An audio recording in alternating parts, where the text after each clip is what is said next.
Burger এরকম একটা জিনিস যেটা আমার খেতে সবসময় বহুত বেশি ভালো লাগে। ওইদিনকার বাজার থেকে ঘরে আসার সময় হট করে একটা দোকানের মধ্যে দেখি যে বার্গারের বানগুলো রাখা আছে। 6 পিস ছিল 30 টাকা, আর ছট করে আমি কিনেও নিলাম।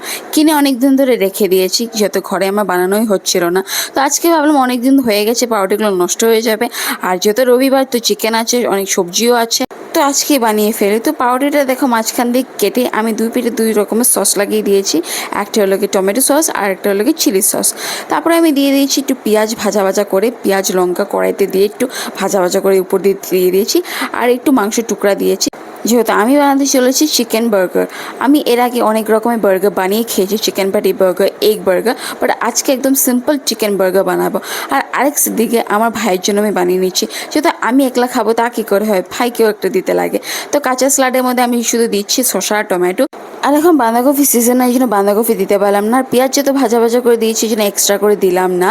তো তারপর দেখো আমার বার্গার হয়েও রেডি।